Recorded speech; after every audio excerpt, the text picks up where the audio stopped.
On ferme nos micros. Donc, nous sommes en ligne. Oui, donc bienvenue tout le monde à cette séance particulière de l'Assemblée municipale de Saint-Colomban du mois d'avril. C'est notre première séance municipale en confinement. Donc, à mes côtés, il y a avec moi Maître Stéphanie Parent, directrice générale, et Maître Guillaume Lorrain-Taillefer, greffier.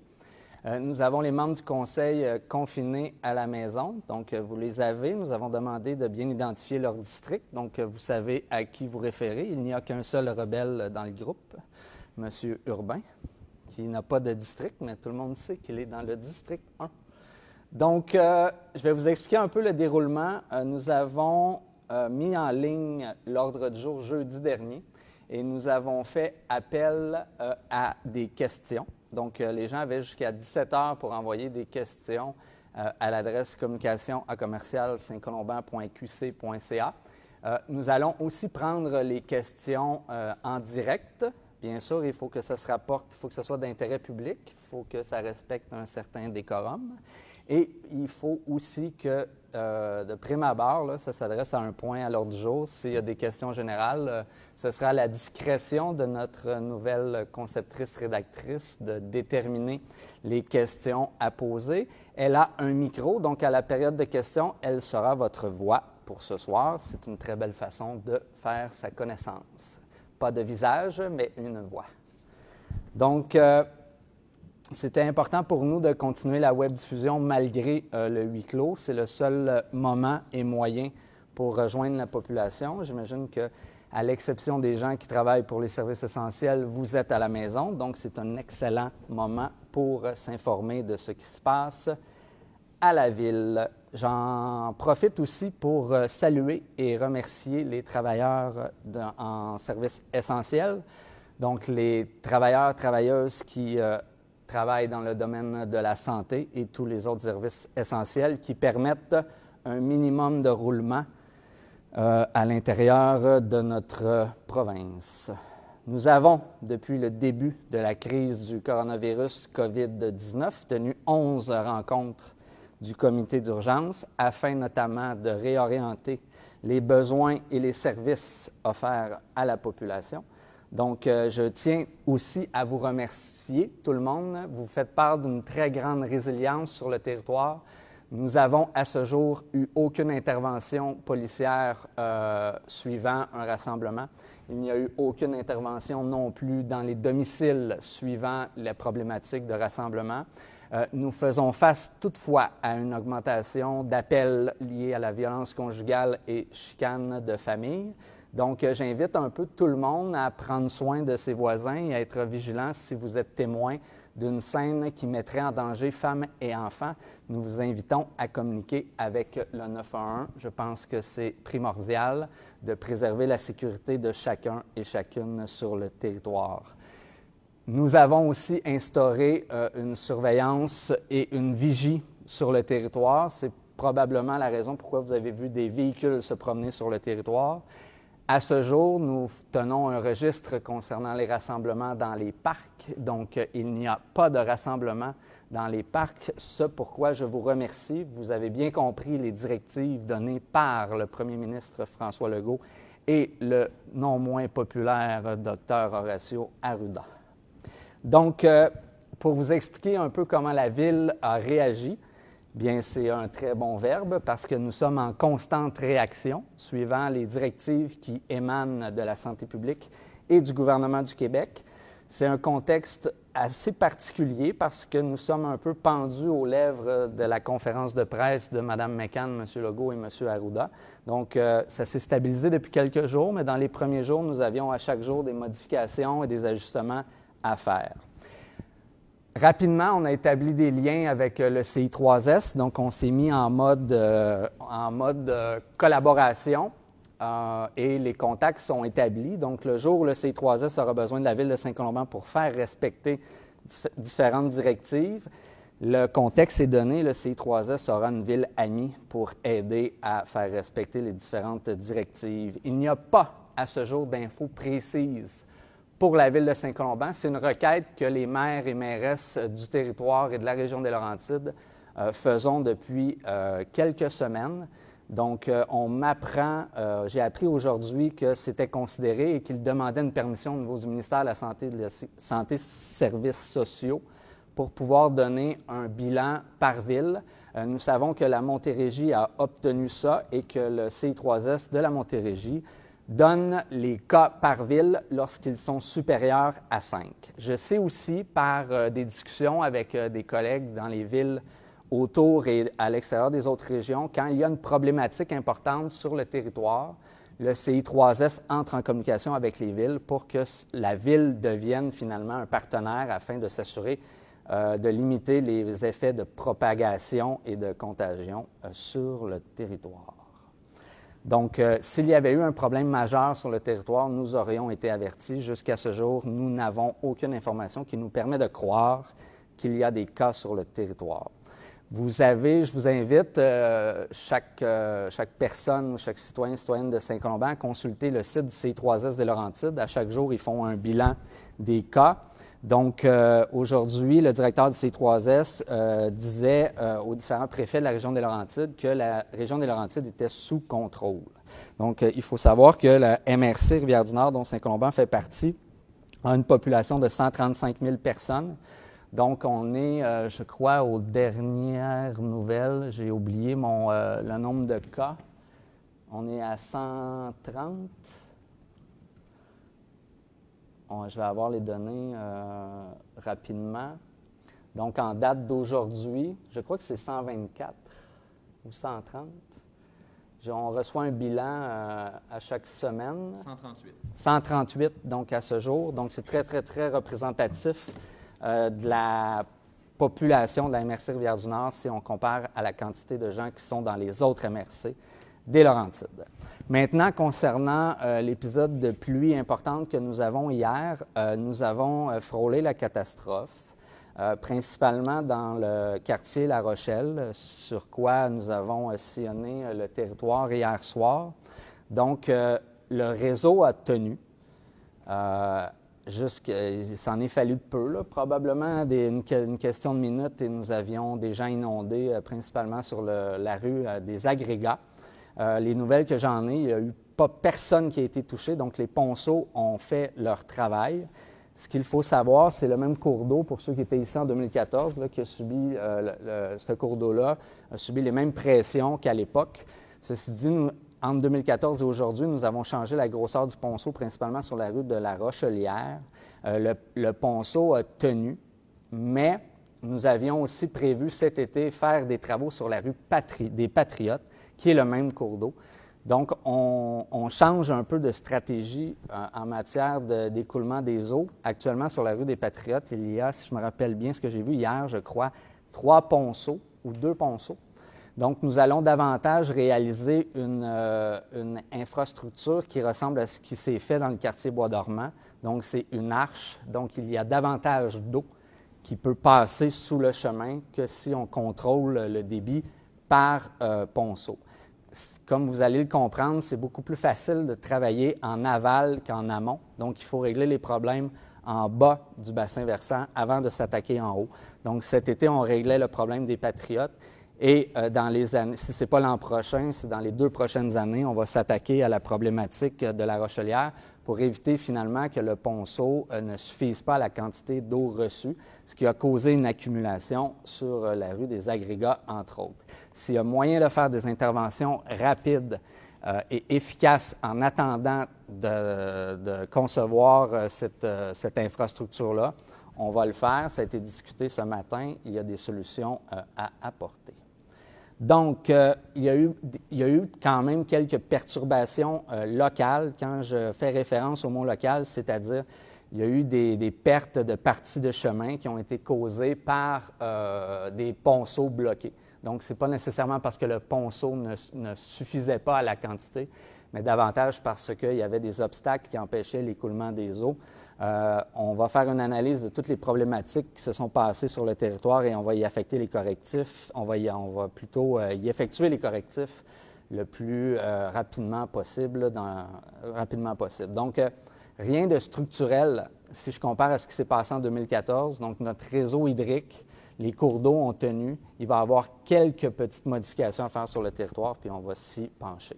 Maintenant, comme vous le savez peut-être, je sais que ça a été diffusé dans les médias au cours des derniers jours.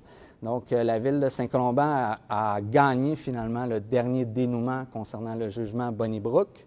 La Cour suprême a refusé d'entendre le dossier. Donc, ça met fin à cette saga juridique concernant ce dossier spécifique-là, ce qui est une bonne nouvelle en soi. Donc, ça m'amène à l'adoption de l'ordre du jour. Il n'y a pas de points supplémentaires ou qui sont enlevés par rapport à ce qui a été présenté, je crois, jeudi dernier à la population et pour lequel vous avez reçu l'ordre du jour. Donc, un proposeur, s'il vous plaît. Isabelle Lapointe, je propose. Christiane Wilson, je l'appuie. Merci beaucoup. Donc, je ne l'ai pas dit précédemment, mais c'est la première fois que nous faisons ça. Donc, soyez indulgents envers nous. Si ça prend un certain temps avant d'avoir des proposeurs et des appuyeurs, ce n'est pas par manque d'intérêt, c'est plutôt un souci technologique. Donc, en suivi 2.1.1, il y a les questions plutôt qui avaient été posées à la séance du mois de mars avaient été répondues séance tenante.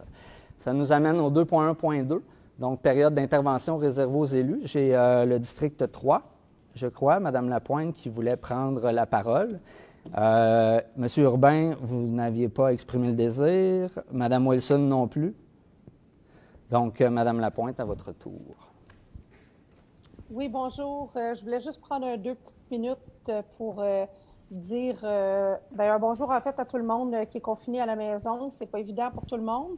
Et puis, si vous croyez si vous croyez que votre conseiller peut vous venir en aide, n'hésitez pas à nous consulter, à nous rejoindre.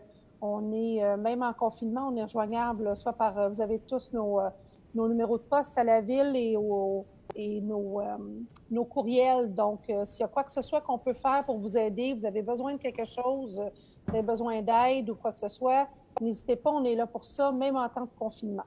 Alors, on tient bon, puis bonne chance tout le monde. Merci beaucoup. Madame Mercier, est-ce que vous vouliez prendre la parole ce soir? Madame Dorèche et Monsieur Beauséjour. Oui, bonsoir tout le monde. Denis Beauséjour, conseiller municipal du district numéro 6. Écoutez, ce soir, j'ai une annonce à faire. Mes collègues sont déjà au courant. Dans le fond, ce que je voulais annoncer ce soir à la population, c'est que je quittais le parti d'Ensemble Saint-Colomban. Bon, il y a différentes raisons, évidemment, qui sont rattachées à cette décision-là. Ce n'est pas une décision de dernière minute. C'est une décision réfléchie depuis plusieurs mois. Au fur et à mesure que des dossiers se sont présentés, il y a eu des divergences d'opinion sur des dossiers qui font que ça partageait pas mes valeurs, puis tout ça, et je me sentais mal à l'aise là-dedans. J'en ai témoigné au maire, j'en ai témoigné à l'équipe. Et bref, je pense que les chemins sont arrivés à une intersection où je vais prendre mon chemin tout simplement, mais tout en demeurant très professionnel dans mes tâches. En gardant une bonne communication avec mes collègues et pour faire avancer les dossiers comme ils se doivent, représenter mon district numéro 6, représenter les citoyens à leur juste valeur et surtout les enfants du district, bien les représenter. C'est des gens que j'ai toujours en tête parce qu'ils n'ont pas de voix, ils ne se présentent pas dans les hôtels de ville pour réclamer des services ou des questions, mais je les ai toujours en tête, c'est-à-dire leur santé, leur bien-être, leur développement. J'ai ça à cœur, fait que quand je vais proposer des choses, ben je vais toujours avoir ça en tête au niveau des jeunes et des familles. Donc, c'est ça. Donc, je tiens à remercier Xavier Antoine Lalande de m'avoir offert le poste de conseiller numéro 6 là, comme candidat. Je suis très heureux de ça. Je suis encore très heureux d'être conseiller municipal. Comme je dis, écoutez, c'est des choses qui arrivent. C'est peut-être le banc du conseiller numéro 6 qui est hanté, un genre de curse. Là. On a vu ça au dernier mandat, c'est déjà arrivé. Mais bref, je vais pas être rancunier là-dedans, je vais être professionnel dans ce que je vais faire. Et puis, dans la continuité, ben, tout simplement avec mes valeurs. Et puis, je veux me tenir droit par rapport à mes convictions. Donc, pour moi, c'est important de faire suite à ça. Donc, je pense que j'ai pas mal tout dit. Puis, si jamais il y avait des questions que les gens aimeraient que je réponde, ben, ça me ferait un grand plaisir de leur répondre exactement dans le détail. Mais je ne veux pas prendre plus de temps. Je pense que le principal, c'est de s'intéresser à la santé des gens, la COVID, puis ce qu'on a à faire, parce qu'on a un travail à faire comme conseiller. Et puis, bonne assemblée tout le monde. Merci beaucoup. 2.1.4, activation du plan de sécurité civile dans le cadre de la pandémie de la COVID-19, code jaune. Est-ce que vous faites la séance, la période de questions? Je vais dessus. Oui, pardon. Période d'intervention du public relativement au sujet de l'ordre du jour. Merci beaucoup, M. Lorrain Taillefer. Donc, s'il y avait des questions provenant du public relativement au point à l'ordre du jour, donc ça aurait été le temps de se manifester sur les réseaux sociaux. Concernant les questions que j'ai reçues avant 17 heures ce soir, il n'y a pas de questions qui sont relatives au vote à prendre concernant les résolutions. Donc, je vais répondre à la fin de la séance, à moins qu'il y ait des questions précises, Mme Morissette, qui font référence à la prise de vote que nous allons prendre. Donc, on m'indique que non. Donc, ça m'amène au point 2.1.4, activation du plan de sécurité civile dans le cadre de la pandémie de la COVID-19, code jaune. Considérant l'état de pandémie déclaré par l'Organisation mondiale de la santé, OMS, le 11 mars 2020 dans le contexte de la COVID-19, considérant l'état d'urgence sanitaire décrété par le gouvernement du Québec le 14 mars 2020 dans le contexte de la COVID-19, considérant que le coordonnateur des mesures d'urgence de la Ville a activé le plan de sécurité civile sous le code jaune le 12 mars 2020, il est proposé de confirmer l'activation du plan de sécurité civile de la Ville sous le code jaune fait par le coordonnateur des mesures d'urgence en date du 12 mars 2020, d'informer la population que la Ville a activé son plan de sécurité civile sous le code jaune en date du 12 mars 2020. Donc, avant de passer au vote, peut-être vulgariser un peu ce qui s'est passé quand on fait face à une situation de crise ou d'état d'urgence sanitaire comme ça. C'est le coordonnateur de la sécurité publique qui prend en charge vraiment la situation. Donc, nous, on a un logiciel finalement qui dicte, je vous dirais, les actions à prendre dans le processus. Donc, M. Jean Lacroix, qui est notre directeur de service incendie, a vraiment pris le leadership pour organiser les rencontres, gérer les ordres du jour, entretenir les contacts, notamment avec le CI3S, avec le ministère de la Sécurité publique. Donc, il a pris ça sous son aile et nous sommes très, très bien guidés par M. Lacroix, ce qui nous permet finalement de se référer toujours très exactement aux directives plutôt de la santé publique.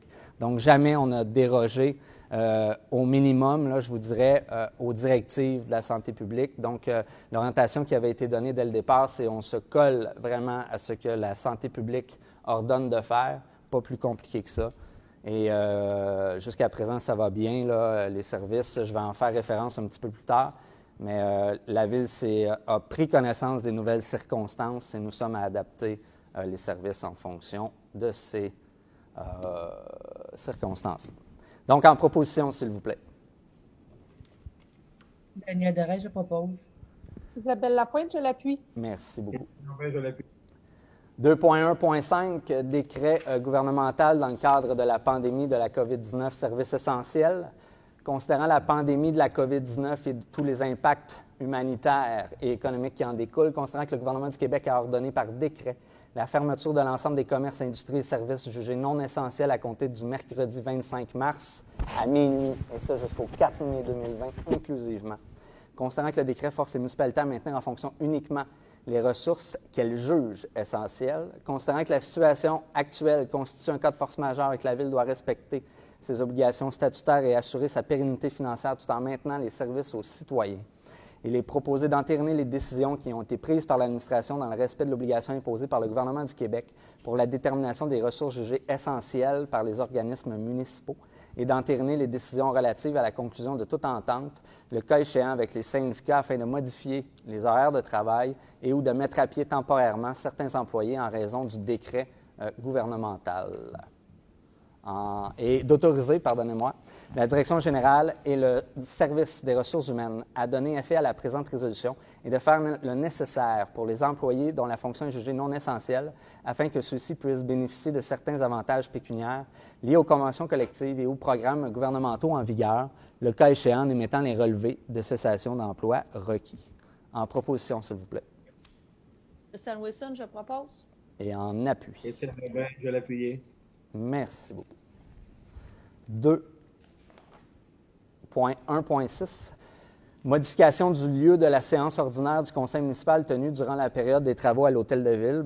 Ce que nous considérions a walk in the park, si vous me permettez l'expression, c'est-à-dire des rénovations vite fait, bien fait. Ça a été perturbé un peu par la crise, puisque le contracteur ou l'entreprise qui était en charge de nos rénovations a eu ordre d'arrêter le chantier. Donc, ça repousse la fin des travaux, ce qui nous amène à effectuer les assemblées du conseil fort probablement jusqu'en juin. Donc, la résolution qui suit vient le spécifier. Considérant que les travaux de l'hôtel de ville sont suspendus à ce jour jusqu'au 4 mai, considérant que la salle du conseil municipal située à l'hôtel de ville n'est pas disponible en raison des travaux, considérant que l'article 3.10 du règlement 1013 concernant la régie interne des séances du conseil municipal permet au conseil municipal de fixer occasionnellement un autre lieu où il siégera, il est proposé de tenir la séance ordinaire du conseil municipal du 12 mai 2020 et le cas échéant celle du 9 juin 2020 au centre récréatif et communautaire situé au 323 montée de l'église Saint-Colomban et que ces séances peuvent se tenir à huis clos selon l'arrêté 2020-004 du 15 mars 2020 pris par le ministre de la Santé, la ministre, de la Santé et des Services sociaux. En proposition, s'il vous plaît. Isabelle Lapointe, je le propose. Denis Beauséjour, je l'appuie. Merci. 2.1.8. Dépôt et approbation du budget et du budget révisé 2020 de l'Office municipal d'habitation de Saint-Colomban. J'ai passé un point? Oui. C'est ça, je ne suis pas... 2.1.7, pardonnez-moi. Modification de la liste des conseillers municipaux responsables de divers comités. Considérant que, par la résolution 195-06-19, le conseil municipal a procédé à la nomination des membres du conseil au sein de différents comités municipaux. Considérant qu'il y a lieu de modifier la liste des conseillers municipaux responsables de divers comités de la manière suivante. Donc, au niveau des ressources humaines, Christiane Wilson prend la place de Mme Danielle Dorèche. Au niveau du comité de la sécurité publique, M. Étienne Urbain remplace Mme Danielle Dorèche. Au niveau du comité des travaux publics, Mme Danielle Dorèche remplace M. Danny Beauséjour. Au centre d'entraide de Saint-Colomban, Mme Isabelle Lapointe remplace Mme Danielle Dorèche. Et au niveau du comité police de Mirabel Saint-Colomban, il y avait un rôle de substitut. Donc, M. Étienne Urbain, remplace Mme Danielle Dorèche. Donc, il est proposé de modifier la liste des conseillers municipaux responsables de divers comités tels que représentés et élus par moi-même dans le tableau ci-haut. En proposition, s'il vous plaît. Anne Ramerty, je propose. Et en appui. Moi, je le subis. Christian Daniel- Wilson, je l'appuie. Merci beaucoup. Est-ce que je n'ai pas trop compris, M. Beauséjour? Moi, je le subis. Est-ce que vous voulez... Première décision faite sans consulter, sans aviser.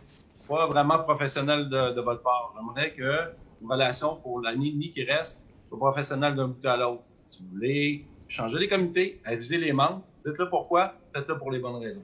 Bien, je crois que la nouvelle du fait que vous deveniez indépendant, de par le rôle que le conseiller municipal ou la conseillère municipale effectue sur le comité des travaux publics, il a un rôle de représentant du conseil municipal et donc de ses autres collègues. Donc, pour l'ensemble du conseil, je pense que la décision qui est prise ici, c'est d'envoyer quelqu'un à la table qui est capable de représenter l'ensemble du conseil municipal et non pas seulement un seul district.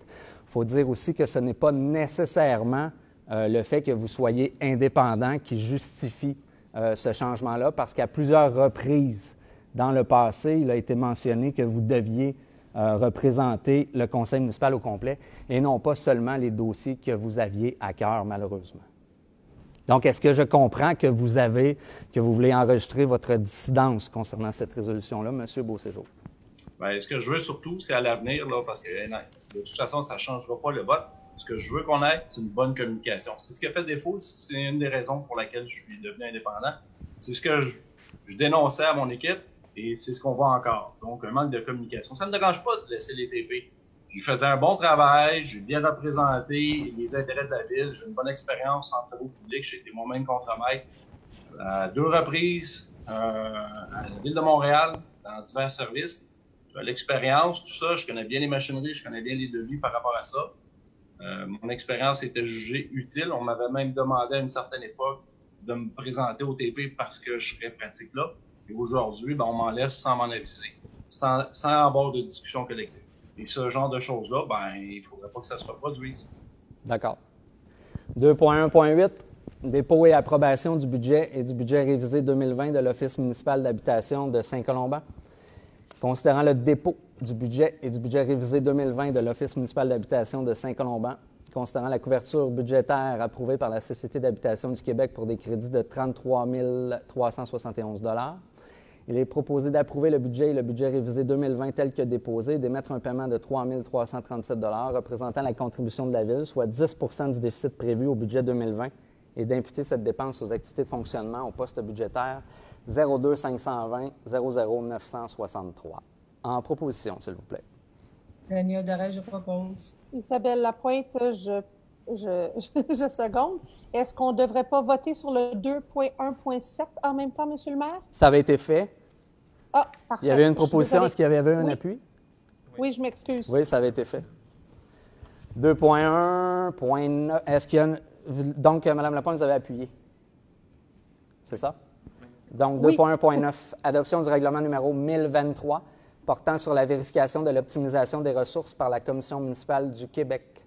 Considérant l'avis de motion et le projet de règlement déposé à la séance ordinaire du 10 mars 2020 par Mme la conseillère Isabelle Lapointe, considérant que le règlement a été mis à la disposition du public pour consultation sur le site Web de la Ville, il est proposé d'adopter le règlement numéro 1023 portant sur la vérification de l'optimisation des ressources par la Commission municipale du Québec. La présentation du règlement avait été faite en février, je crois. Exactement, oui. Ouais. Donc, en proposition, s'il vous plaît. Christian Wilson, je propose. Étienne Urbain, je vais l'appuyer. Merci beaucoup. J'ai peut-être oublié de dire que tous les règlements qui sont adoptés ce soir ont été mis à la disposition du public sur le site Web de la Ville, ce qui vient un peu remplacer le fait de rendre disponibles les règlements lorsque la séance n'est pas tenue à huis clos. Donc, pour ceux qui veulent avoir accès aux règlements dont on parle ce soir, n'hésitez pas à consulter le site de la Ville, Service aux citoyens. Oui, je crois qu'on l'a mis dans la section ordre du jour, puis ils vont être aussi déplacés dès demain dans la section règlement, là, quand ils vont être adoptés. Parfait. 2.1.10, octroi de contrat, fourniture et installation d'ameublement de bureaux pour l'Hôtel de Ville, ADN DP 2020-378. Considérant les travaux de réaménagement des bureaux de l'Hôtel de Ville, considérant les besoins de mobilier pour les nouveaux bureaux administratifs de l'Hôtel de Ville, considérant que la directrice générale a effectué une recherche de prix auprès des entreprises suivantes. Ébénisterie Pimplex Incorporé, équipement de bureau Robert Légaré Limité, Amster, Concept Bureau Incorporé, Distrimar Incorporé, considérant que le résultat de la recherche de prix est le suivant. Distrimar Incorporé, 19 557,99 $. Équipement de bureau Robert Légaré Limité, Amster, 20 155,10 $. Ébénisterie Pimplex, 31 550 $. Concept Bureau n'a pas envoyé d'offre de prix. Considérant que l'offre de Distrimar Incorporé ne rencontre pas plusieurs exigences techniques de la Ville et que l'article 25 du règlement de gestion contractuelle permet d'octroyer le contrat au fournisseur ayant présenté l'offre globale la plus avantageuse, considérant la recommandation de la direction générale, il est proposé d'octroyer le contrat à l'entreprise équipement de bureau Robert Légaré Limité Amster au coût de 20 155 $ et 10 sous, excluant les taxes applicables, et ce conformément à leur offre de prix datée du 10 mars 2020, et d'imputer cette dépense aux activités d'investissement au code budgétaire 2200 00 710, projet 2020-02, financé par le fonds de roulement et remboursable sur une période de 5 ans. Donc, en proposition, s'il vous plaît. Juste une question, M. le maire. Dans le fond, qu'est-ce qui fait que le fournisseur Distrimar a été exclu parce qu'on disait qu'il y avait des points techniques, mais est-ce qu'on a les détails de ces points-là? Oui, Mme Parent, s'il vous plaît. En fait, c'est qu'on avait demandé, compte tenu qu'il y avait des bureaux qui étaient quand même de petite dimension, d'exploiter l'espace au maximum en faisant des bureaux sur mesure le plus possible et qu'il y avait là, certains espaces qui n'avaient pas été exploités à leur plein potentiel. Considérant que les bureaux là, sont de petite taille, c'est important de maximiser l'espace disponible. Ça va. Parfait. Bon. Ces réponses-là avaient été données en caucus, M. Beauséjour, la semaine dernière. En proposition, s'il vous plaît. Daniel Doré, j'appuie. Merci. Ça avait été proposé. Non, en propose. Est-ce qu'il y avait quelqu'un qui avait proposé? Non. Donc, Daniel, tu proposes en appui? Sandra Mercier, j'appuie. Merci beaucoup. 2.2.1. Approbation et adoption des procès-verbaux des séances tenues en mars 2020. Considérant que les copies de procès-verbaux ont été remises à chaque membre du conseil municipal, il est proposé d'approuver et d'adopter tel que présenté le procès-verbal des séances suivantes. Assemblée de consultation publique du 10 mars 2020 et séance ordinaire du 10 mars 2020. En proposition, s'il vous plaît. Christian Wilson, je propose. Étienne Urbain, je l'appuie. Merci beaucoup. 2.2.2. Utilisation de la liste électorale dans le cadre de l'état d'urgence sanitaire concernant la COVID-19, considérant l'état de pandémie déclaré par l'OMS le 11 mars 2020 dans le contexte de la COVID-19, considérant l'état d'urgence sanitaire décrété par le gouvernement du Québec le 14 mars 2020 dans le contexte de la COVID-19, considérant que le coordonnateur des mesures d'urgence de la Ville a activé le plan de sécurité civile sous le code jaune le 12 mars 2020. Considérant les compétences municipales en matière de sécurité civile et de salubrité du fait qu'une municipalité peut, pendant la période de déclaration de l'état d'urgence sanitaire, utiliser la liste électorale pour communiquer à ses citoyens. Les directives prises par le gouvernement pour limiter la propagation de la COVID-19 dans le cas où ces directives semblent incomprises. La mise en place de services d'aide destinés à soutenir les citoyens vulnérables. C'est principalement le deuxième volet que l'on veut couvrir ici. Il est proposé d'autoriser les personnes suivantes à utiliser la liste électorale. Maître Stéphanie Parent, directrice générale. M. Frédéric Brouet, directeur général adjoint. Maître Guillaume Laurent Taillefer, greffier. M. David Gauvin, directeur du service des loisirs, des sports et de la vie communautaire. Mme Marie-Josée Roque-Boissonneau, conseillère en planification et optimisation. Que la liste électorale ne soit utilisée qu'aux fins de communiquer aux citoyens les directives, les directives prises par le gouvernement pour limiter la propagation de la COVID-19, dans le cas où ces directives semblent incomprises, et la mise en place de services d'aide destinés à soutenir les citoyens vulnérables. Ici, on vise beaucoup les 70 ans et plus parce que la liste électorale nous fournit adresse et surtout date de naissance, donc nous sommes capables de viser directement les gens qui pourraient être en situation précaire. Donc, il est proposé de mandater le greffier afin que des mesures de protection des renseignements confidentiels contenus à la liste électorale soient mises en place. En proposition, s'il vous plaît. Isabelle Lapointe, je le propose. Et en appui. Daniel Doré, je l'appuie. Merci beaucoup. 2.2.3. Suspension de la procédure d'enregistrement règlement d'emprunt numéro 2018 décrétant l'acquisition de matériel roulant et autorisant un emprunt de 500 000 nécessaire à cette fin. Considérant l'état d'urgence sanitaire décrété par le gouvernement, considérant qu'en vertu de l'arrêté 2020-008 du 22 mars 2020, toute procédure qui implique le déplacement ou le rassemblement de citoyens qui fait partie du processus décisionnel d'un organisme municipal est suspendue ou remplacée. Considérant qu'une procédure d'enregistrement devait être tenue les 7 et 8 avril prochains concernant le règlement numéro 2018, considérant que le conseil municipal doit établir si ce règlement est prioritaire ou non en vertu du décret 2020-008 du 22 mars 2020.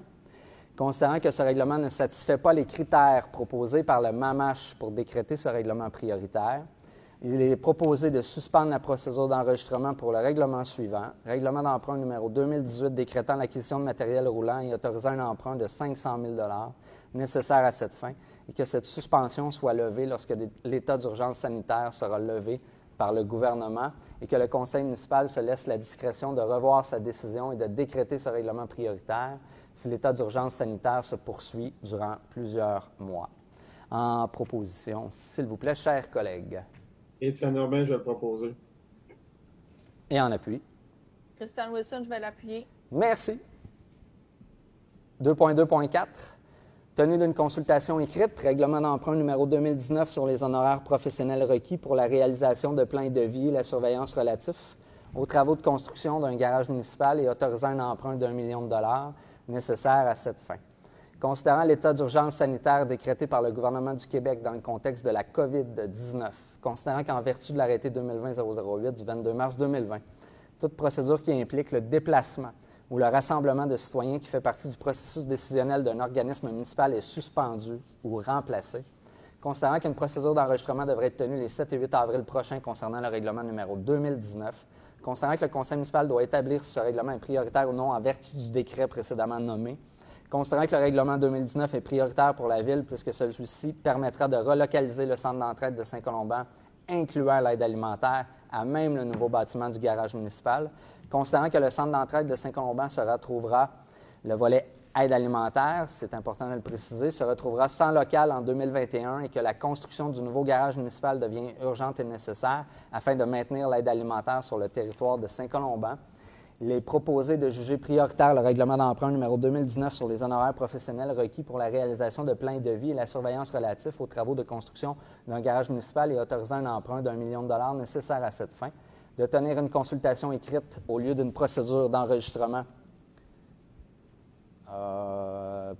en vertu des directives du ministère des Affaires municipales et de l'Habitation, et de mandater le greffier afin de mettre en place cette consultation écrite pour le règlement numéro 2019.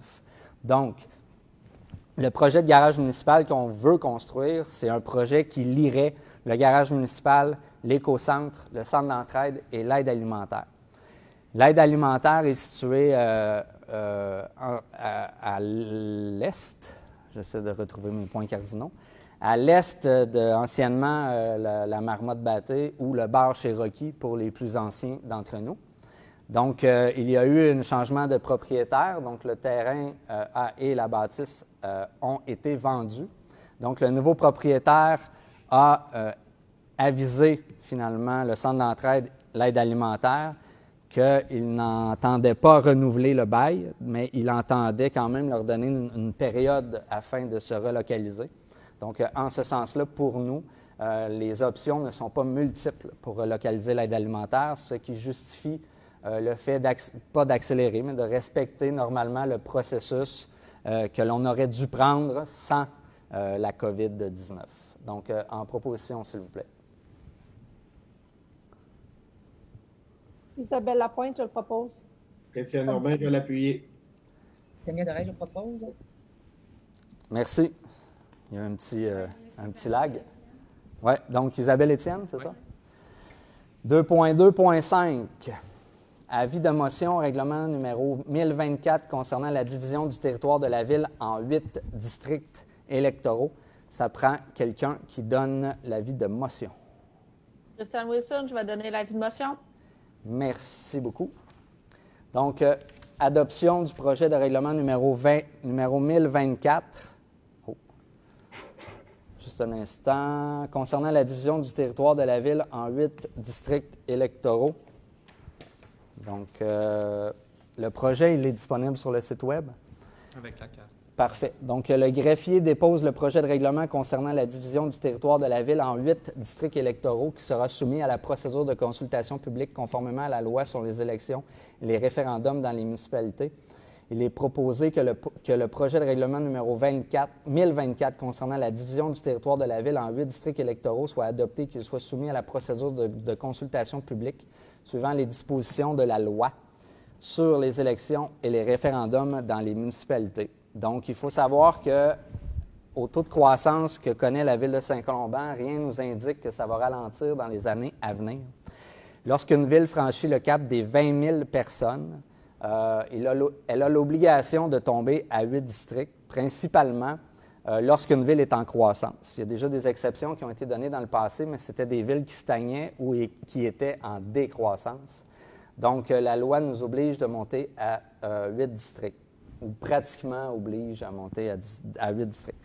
Donc, l'exercice qui est proposé ici, c'est au lieu d'attendre, nous avions déjà l'obligation de refaire les frontières du district à 6 parce qu'il y avait des disparités au niveau de la quantité d'électeurs, par exemple, entre le district 3 et le district 1.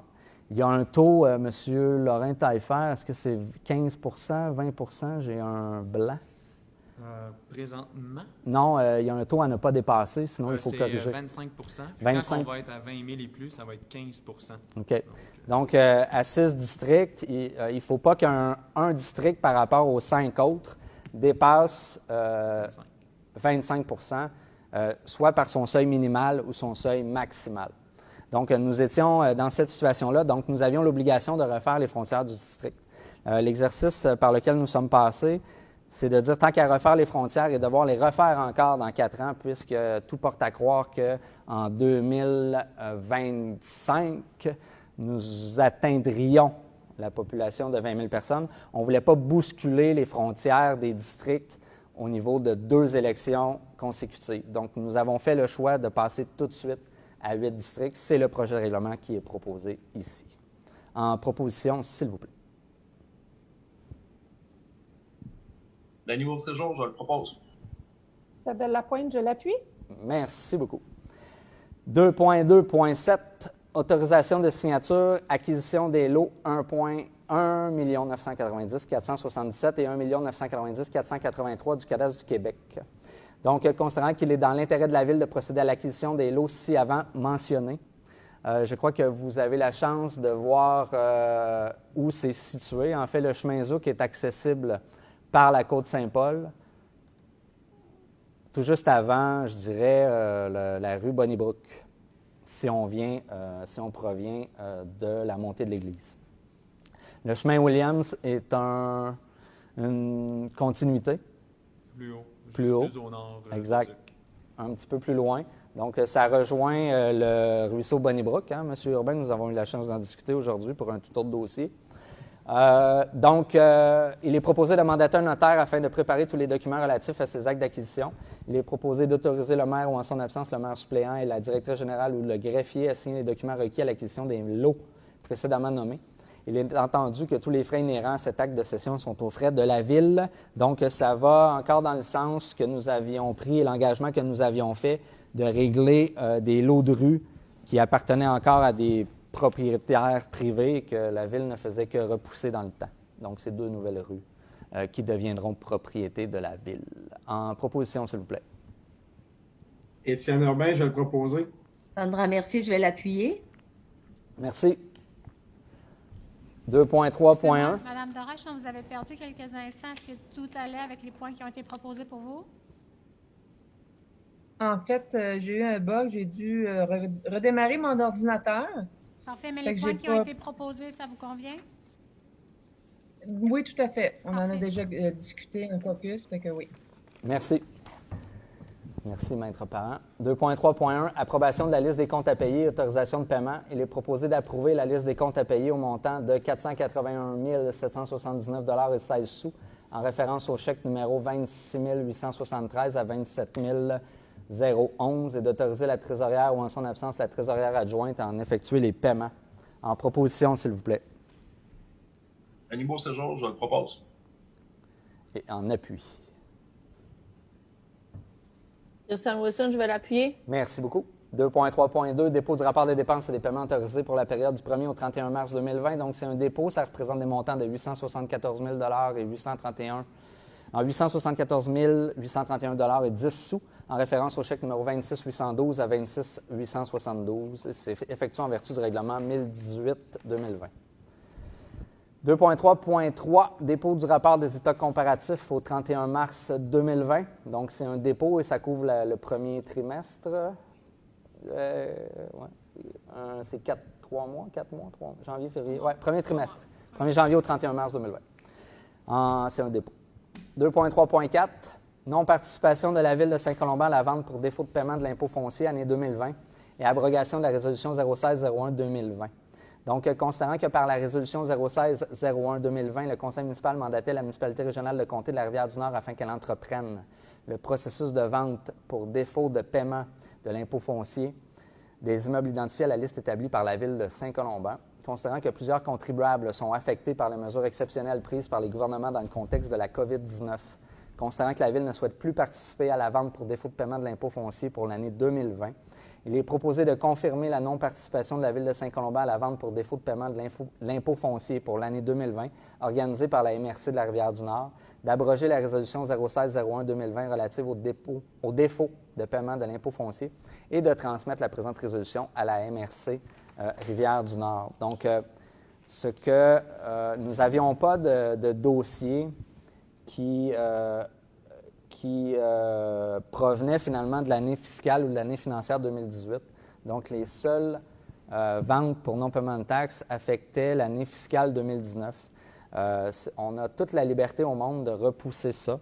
En plus, il y avait déjà des démarches pour repousser la vente normalement tenue en juin 2020 à l'automne. Donc, nous prenons simplement la décision de ne pas du tout en tenir en 2020 et de reporter les dossiers en 2021. En proposition, s'il vous plaît.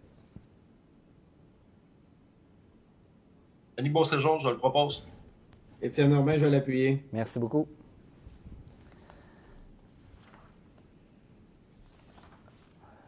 « 2.3.5 Avis de motion et dépôt de projet de règlement numéro 459-2020, modifiant le règlement 459-2014 concernant les modalités de paiement des taxes municipales, compensations et toute autre somme due à la Ville, suspension des intérêts et des pénalités liées au COVID-19. » Donc, ça prend quelqu'un qui donne l'avis de motion.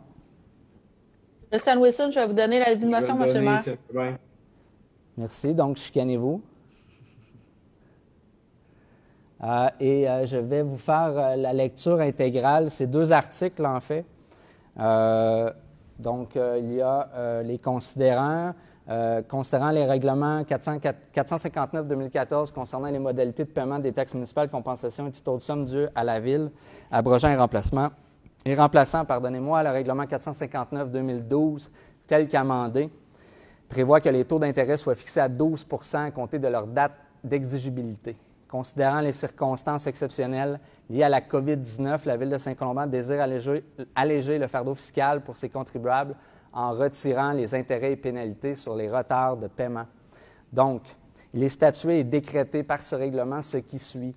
Le règlement 459-2014 concernant les modalités de paiement des taxes municipales, compensations et toute autre somme due à la Ville est modifié en ajoutant l'article 4 à la suite de l'alinéa 1, l'alinéa suivant.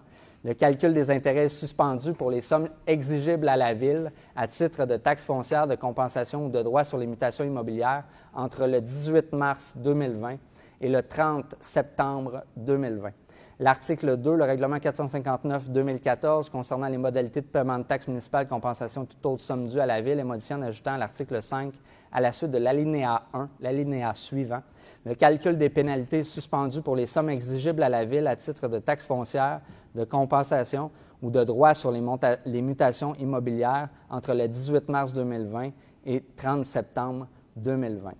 Donc, ce que ça vient dire, nous suspendons les intérêts pour les retards de paiement entre le 18 mars. Donc, c'est rétroactif du 18 mars jusqu'au 30 septembre. C'est bien ça? Oui. 30 septembre 2020. Donc, les intérêts pour des retards de paiement ne seront pas calculés. Donc, nous avons pris cette décision-là, contrairement à d'autres villes qui ont fait des reports de paiement, parce qu'il y a plusieurs situations où le calcul des taxes municipales est inclus dans le paiement hypothécaire et ça met énormément de pression sur les institutions bancaires et ça demandait de faire des démarches quand même assez complexes au niveau des banques. Nous prenons aussi cette décision-là pour donner finalement l'opportunité et le choix d'adapter la situation qui affecte les gens. Donc, pour ceux qui ont continué à garder leur travail parce qu'ils constituent ou ils travaillent dans un service essentiel, bien, il n'y a pas eu de diminution de revenus.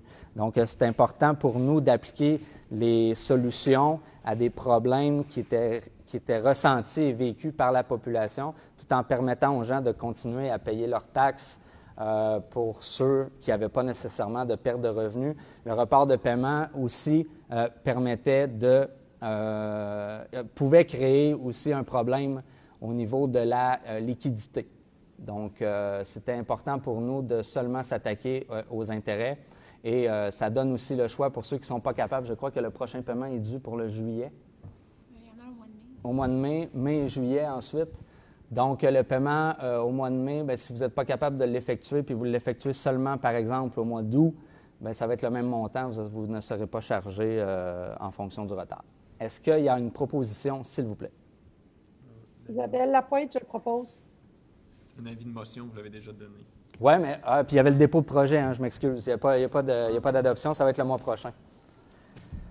Donc, l'avis de motion est donné. 2.3.6, je vais revenir à mon plein écran.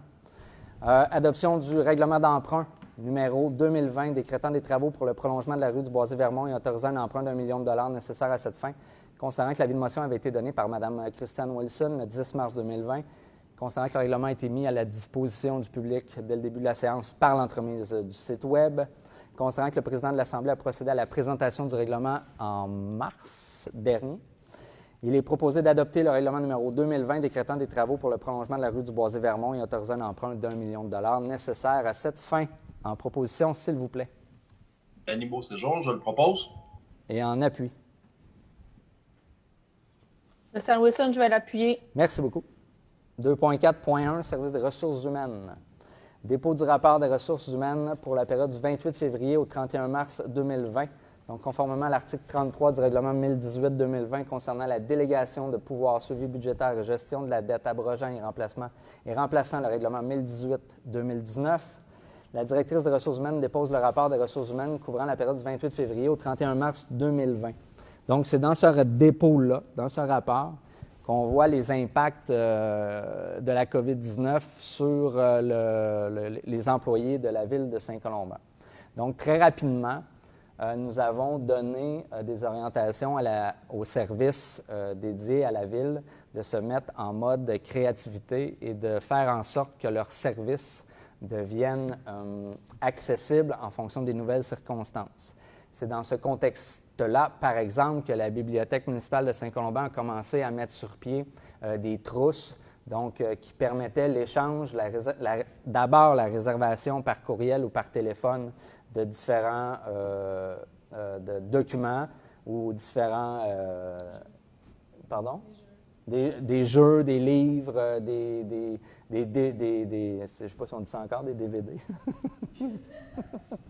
Ensuite, on a gardé aussi la réservation au niveau des ouvrages numériques.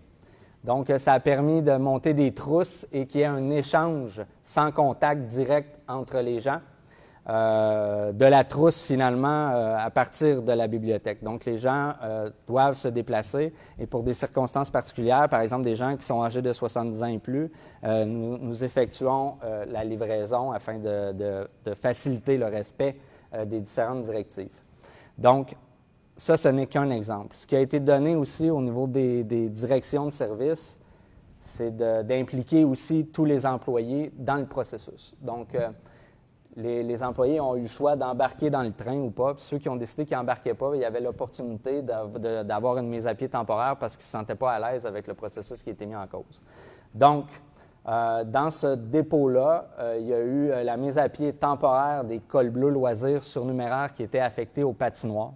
Donc, à ce jour, ils n'ont pas de tâches affectées. Ça va fort probablement changer dans les semaines qui viennent. Donc, ces employés-là pourraient être rappelés. Notamment, nous songeons à réouvrir l'éco-centre de manière très sécuritaire. Donc, il n'est pas exclu que ces employés-là soient rappelés pour effectuer finalement les tâches nécessaires. Il y a eu 3 mises à pied au niveau des commis de bibliothèque surnuméraires, puisque par l'absence de fréquentation du site qui est fermé, il y a eu une diminution des heures à couvrir. Donc, nous avons gardé seulement les commis qui avaient des postes réguliers. Il faut que je fasse attention à mes termes. Hein? Il y a permanent, temporaire, régulier, Donc, les commis réguliers sont mis à contribution justement pour faire le traitement des livres. Il faut dire aussi qu'à la bibliothèque, les livres qui sont reçus sont mis en quarantaine 3 jours afin de protéger nos employés, qui est un souci essentiel dans le déploiement des services en fonction des circonstances. Bien sûr, vous comprendrez que tous les surveillantes d'installation ont été mis à pied temporaire, puisque en l'absence d'activité, il n'y a pas grand-chose à surveiller, par exemple dans le centre récréatif communautaire ou dans les différents gymnases qui ont été fermés par la commission scolaire Rivière-du-Nord. Donc, ça demande une adaptation très grande pour offrir des services à la communauté. À chaque semaine, on réfléchit comment on peut orienter les services, puis comment agir et se prémunir des mesures de confinement tout en assurant quand même une réponse par rapport aux services et aux besoins qui sont nécessaires à la population. En termes de nouveaux besoins, j'ai parlé au niveau de la nouvelle offre de service de la bibliothèque, mais nous avons aussi repris l'aide alimentaire pour ceux qui suivent le réseau social, la page Facebook de la Ville de Saint-Colomban. Ça a été mentionné à plusieurs reprises. Donc, c'est des employés à l'interne qui ont remplacé haut la main. Je tiens à les remercier d'ailleurs. Ils ont remplacé haut la main les bénévoles qui étaient âgés de 70 ans et plus et qui sont aujourd'hui confinés à leur maison pour assurer au maximum leur sécurité. Donc, nous avons pris en charge l'aide alimentaire et nous effectuons la livraison pour éviter aux gens qui bénéficient de l'aide alimentaire de se déplacer inutilement. Donc, c'est très apprécié, très efficace. Et je tiens à souligner aussi la contribution de la Montagne d'Espoir à Sainte-Sophie et Moisson-Laurentide, qui sont très généreux actuellement et qui pallient aux besoins grandissants de l'aide alimentaire sur le territoire. Ça a augmenté, je vous dirais, là, de 12 %. On est passé de 80 à 90 familles qui bénéficient de l'aide alimentaire. Ce n'est pas dit que ça va augmenter dans les semaines à venir, puisque les répercussions de la diminution des revenus vont se faire dans le temps. Nous avons aussi mobilisé nos différents inspecteurs et nos employés col bleu au niveau de la vigie et de la surveillance du territoire. Donc, afin de faire respecter les directives pour éviter les rassemblements. Donc, c'est comme ça qu'on essaie d'orienter. Et on a remarqué aussi qu'il y a, bien sûr, normalement, là, les gens prennent plus de marches, profitent de l'extérieur pour sortir. Donc, on a demandé aux inspecteurs à ce qu'ils soient de plus en plus vigilants au niveau des chiens en liberté pour permettre justement aux gens de marcher en toute quiétude sans avoir une peur de se faire charger, attaquer ou intimider par un animal domestique, cochon inclus. Donc, ça fait un peu le tour, j'en oublie fort probablement. Bien sûr, avec la venue du beau temps, on va essayer d'utiliser nos plateaux afin de respecter les directives. Je pense, par exemple, au tennis. Ce n'est pas dit que dans les prochains jours, les prochaines semaines, on mette sur pied un système de réservation. On a tracé des lignes aussi dans la patinoire au Parc Fallon permettant le pickleball. Donc, ce n'est pas dit qu'on va mettre de l'ampleur là-dessus afin de faire découvrir des sports ou de permettre finalement à nos plateaux d'être fréquentés en toute sécurité. J'ai parlé rapidement de l'éco-centre. Donc, nous avions une rencontre ce matin pour établir un fonctionnement très sécuritaire au niveau de l'éco-centre. Nous allons ouvrir bientôt. Je me réserve le droit de ne pas vous dire la date puisqu'il reste quand même quelques trucs à finaliser. Mais on parle ici d'ici la fin avril. Donc, ça conclut ce que j'avais à dire sur le dépôt. Comme vous comprenez, là, je profite des points pour bonifier un peu l'information que j'ai à transmettre en fonction des changements que le COVID-19 a amenés dans le fonctionnement de la Ville. Oui, concernant l'éco-centre, bien sûr, Maître Parent me fait le message. C'est important pour ceux qui ont accumulé ou qui ont profité des derniers jours pour faire du ménage du printemps, le ménage du printemps. Je vous demanderais, si vous avez la chance de discuter avec vos voisins, si vous nous visionnez ce soir ou en archive dans les prochains jours, soyez patients, gardez vos matières chez vous. L'éco-centre va ouvrir, comme j'ai dit, d'ici la fin avril. C'est dommage d'envoyer ça au site d'enfouissement si on peut les valoriser autrement. Dites-vous qu'on finit par le payer parce que l'enfouissement a quand même un coût. C'est un geste environnemental très responsable d'attendre l'ouverture de l'éco-centre pour que ce soit valorisé ailleurs que dans l'enfouissement. Notre site, d'ailleurs, est basé à Sainte-Sophie. Mais c'est important, à mon avis, là, d'être responsable là-dedans et d'être patient. Donc, voilà.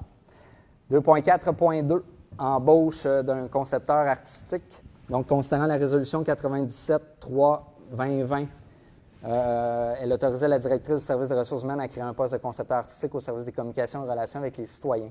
Considérant qu'à la suite de l'analyse des candidatures et aux entrevues, la directrice du service des ressources humaines recommande de nommer M. Mathieu Douville à ce poste et d'embaucher séance tenante M. Mathieu Douville à titre de concepteur artistique au service des communications et relations avec les citoyens à temps partiel, classe d'emploi 1, de 30 heures par semaine à horaire variable, poste employé cadre permanent, de lui verser un salaire annuel correspondant à la classe 1, échelon 3 et de l'intégrer aux avantages prescrits dans la politique portant sur les conditions de travail offertes aux employés cadres de la Ville. Pour les fins des vacances annuelles, 3 semaines de congés payés lui seront accordées annuellement et ce à compter du 1er mai 2020. De le rendre admissible au régime d'assurance collective de la Ville dès le début de son embauche, soit séance tenante. La présente résolution est conditionnelle à la démonstration d'une recherche négative d'empêchement judiciaire.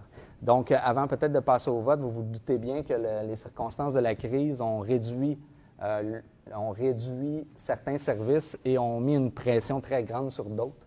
Donc, le service des communications en est un. Donc, c'est encore plus important aujourd'hui de communiquer l'information que nous avons à transmettre. Et les gestes que l'on pose ici, bien, ça ne nous empêche pas finalement de passer à des embauches et de se développer une équipe de communication qui nous permet de sauver des frais externes dans ce cas-ci, là, et éviter d'aller travailler avec un graphisme externe et de ne pas avoir nécessairement le contrôle de nos coûts. Donc, en proposition, s'il vous plaît. Étienne Urbain, je vais le proposer. Isabelle Lapointe, je vais l'appuyer. Merci. 2.4.3, embauche d'une conceptrice-rédactrice. Considérant que la résolution 097-03-2020 autorisait la directrice du service des ressources humaines à créer un poste de concepteur-rédacteur au service des communications et relations avec les citoyens. Considérant qu'à la suite de l'analyse des candidatures et aux entrevues, la directrice des ressources humaines recommande de nommer Mme Nakishia Morissette à ce poste. Il est proposé d'entériner l'embauche en date du 30 mars 2020 de Mme Nakishia Morissette à titre de conceptrice-rédactrice au service des communications et relations avec les citoyens à temps partiel, classe d'emploi 1 de 30 heures par semaine à horaire variable, poste employé cadre permanent, de lui verser un salaire annuel classe 1, échelon 1 et de l'intégrer aux avantages prescrits dans la politique portant sur les conditions de travail offertes aux employés cadres de la Ville. Pour les fins des vacances annuelles, 3 semaines de congés payés lui seront accordées annuellement et ce à compter du 1er mai 2020. La présente résolution est conditionnelle à la démonstration d'une recherche négative d'empêchement judiciaire. En proposition, s'il vous plaît. Christiane Wilson, je propose. Isabelle Lapointe, je l'appuie. Merci beaucoup. Donc, bienvenue à vous deux. Je vois Mme Morissette qui a levé les bras de réjouissance suivant la tenue de votre vote, chers collègues. 2.4.4, autorisation de signature de la lettre d'entente 2020-01 avec le syndicat des pompiers du Québec, section locale Saint-Colomban, relativement à la banque de temps accumulée. Considérant l'entente survenue entre la Ville et le syndicat des pompiers du Québec, section locale Saint-Colomban, relative à la banque de temps cumulée, il est proposé d'entériner la lettre d'entente numéro 2020-01 relative à la banque de temps cumulée, signée par le maire, la directrice générale et les représentants du syndicat des pompiers du Québec, section locale Saint-Colomban, en date du 30 mars 2020. Donc, en proposition, s'il vous plaît. Daniel Doré, je propose. Étienne Urbain, je vais l'appuyer. Merci beaucoup. Donc, ça nous permet d'avoir des gens en poste parce que le principe de la COVID amenait une certaine insécurité en matière de déploiement du service d'incendie. Donc, cette lettre-là nous garantit finalement une présence lorsqu'il y a des appels. Et on l'a bien constaté hier et au cours des derniers jours, là, les gars sont présents, puis je pense qu'ils sont motivés à être efficaces sur le terrain et nous l'apprécions beaucoup. Ça me permet aussi, j'ai peut-être oublié en entrée de jeu, de remercier les différents employés qui sont demeurés au travail. Vous avez été nombreux, je sais qu'il y en a plusieurs qui écoutent, vous avez été nombreux à me le partager, à me partager votre satisfaction à continuer à travailler. Donc, c'était normal pour la Ville de Saint-Colomban de garder ces employés et surtout de les utiliser finalement afin de répondre aux besoins puis de travailler à sécuriser la Ville et aussi sécuriser les déplacements, le réseau routier et toutes les actions là, qui viennent avec notamment le service des travaux publics. Merci beaucoup. Je crois que vous partagez mes bons mots, chers collègues. Donc, 3.1, nous sommes au service d'environnement, urbanisme et aménagement du territoire. Dépôt du procès-verbal du comité consultatif d'environnement du mois de février 2020. Madame Mercier, je crois que vous vouliez prendre la parole concernant ce point-là. Alors, la parole est à vous. Oui, bonsoir tout le monde. Donc, c'est pour vous faire un petit compte-rendu de la dernière séance. Donc, nous en sommes rendus à une ébauche du plan d'action au changement climatique. Donc, on est rendu à le bonifier aussi avec tous les membres du comité environnement, sous direction avec le directeur du service d'urbanisme, M. Lirette, qui fait un très bon travail pour bien nous guider là-dedans. Donc, on continue notre bon travail. Merci. Merci beaucoup, Mme Mercier. 3.2, adoption du règlement numéro 3001-2020-10, modifiant le règlement de zonage numéro 3001 tel qu'amendé afin de modifier plusieurs dispositions. Considérant l'avis de motion donné par Mme Dorèche le 11 février dernier, considérant l'adoption du premier projet de règlement le 11 février 2020, considérant l'adoption du second projet le 10 mars 2020, considérant l'avis annonçant la possibilité de faire une demande de participation à un référendum publié le 17 mars 2020, considérant que la période prévue pour faire une demande d'approbation référendaire était fixée du 17 au 25 mars 2020, considérant que lors de la publication de l'avis public le 17 mars dernier, le ministère des Affaires municipales et de l'Habitation n'avait pas encore émis de directive sur la tenue d'un tel processus. Considérant la directive du MAMACH publiée le 19 mars 2020, demandant aux municipalités d'annuler ou de reporter toutes les formes de consultation qu'elles doivent tenir et qui nécessitent la présence de citoyennes ou de citoyens comme les assemblées publiques de consultation, les référendums ou les tenues de registre. Considérant que le processus de demande d'approbation référendaire tenu en vertu de l'article 130 de la Loi de l'aménagement et de l'urbanisme n'est pas une consultation qui nécessite la présence de citoyennes ou de citoyens puisque les demandes se font par écrit. Considérant qu'au 26 mars 2020, aucune demande valide n'a été reçue à l'égard du second projet de règlement. Considérant que le règlement a été mis à la disposition du public pour consultation sur le site Web de la Ville, il est proposé d'adopter le règlement numéro 3001-2020-10, modifiant le règlement de zonage numéro 3001 tel qu'amendé, afin de modifier plusieurs dispositions. En proposition. Daniel Dorel, je propose. Et en appui. Isabelle Lapointe, je l'appuie. Merci beaucoup. 3.3. Autorisation de procéder à une demande de subvention dans le cadre du programme d'amélioration de la performance 2020 de Tricentris, considérant que la Ville de Saint-Colomban souhaite promouvoir le concept de recyclage total auprès de sa population afin d'augmenter la quantité et la qualité des matières recyclées. Considérant la possibilité d'obtenir une aide financière dans le cadre du programme d'amélioration de la performance 2020 de Tricentris, il est proposé d'autoriser le directeur du service d'aménagement, environnement et urbanisme ou toute autre personne mandatée par ce dernier à présenter une demande de subvention dans le cadre du programme d'amélioration de la performance 2020 de Tricentris et à signer tous les documents relatifs à cet effet. Nous visons une mise à jour du guide des collectes avec cette subvention-là. En proposition, s'il vous plaît. Christiane Wilson, je vais le proposer. Sandra Mercier, je vais l'appuyer. Merci beaucoup. 3.4. Autorisation de procéder à une demande de subvention dans le cadre du programme de soutien régional aux enjeux de l'eau. Considérant les besoins de favoriser une meilleure gestion des ressources en eau et de mieux protéger les milieux hydriques et les écosystèmes aquatiques en soutenant la réalisation d'actions inscrites dans les plans directeurs de l'eau et les plans de gestion intégrés régionaux, en lien avec les 6 enjeux de la gestion intégrée des ressources en eau. C'est une exigence du programme de subvention. Considérant la possibilité d'obtenir une aide financière dans le cadre du programme de soutien régional aux enjeux de l'eau du ministère de l'Environnement et de la lutte contre les changements climatiques, il est proposé d'autoriser le directeur du service d'aménagement, environnement et urbanisme ou toute autre personne mandatée par ce dernier à présenter une demande de subvention dans le cadre du programme de soutien régional aux enjeux de l'eau du MELCC et à signer tous les documents à cet effet. Donc, à ce titre-là, nous visons les installations septiques âgées et désuètes. Et nous voulons obtenir un montant financier qui permettrait de financer le changement de ces installations et aussi de faire l'inventaire, la mise à jour des systèmes polluants. En proposition. Sandra Mercier, je le propose. Daniel Dorel, je l'appuie. Merci beaucoup. 3.5. Autorisation de procéder à une demande de subvention dans le cadre du programme d'aide financière pour la planification de milieux de vie durables. Considérant la volonté de la Ville de Saint-Colomban d'aménager des plans durables sur son territoire et que ces mesures s'inscrivent dans le cadre du plan d'action 2013-2020 sur les changements climatiques qui contribuent à l'atteinte des objectifs que s'est fixé le gouvernement du Québec en matière de réduction des émissions de gaz à effet de serre et d'adaptation au changement climatique. Considérant la possibilité d'obtenir une aide financière dans le cadre du programme d'aide financière pour la planification des milieux de vie durables du ministère des Affaires municipales de l'Habitation du Québec, il est proposé d'autoriser le directeur du service d'aménagement, urbanisme et environnement ou toute autre personne mandatée par ce dernier à présenter une demande de subvention dans le cadre du programme précédemment nommé et à signer tous les documents relatifs à cet effet. Donc ici, il est question de cibler des aménagements durables dans le centre-ville de Saint-Colomban avec cette subvention-là. En proposition, s'il vous plaît. Sandra Mercier, je le propose. Daniel Dorel, je l'appuie. Ah, M. Urbain, elle vous a pris de vitesse, Mme Dorèche. 3.6. Autorisation de procéder à une demande de subvention dans le cadre du programme Climat Municipalité phase 2.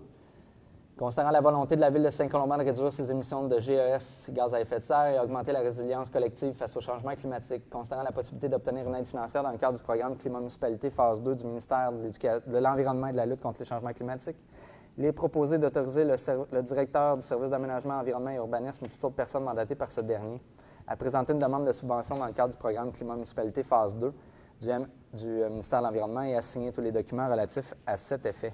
En proposition, s'il vous plaît. Sandra Mercier, je le propose. Denis Beauséjour, je l'appuie. Merci.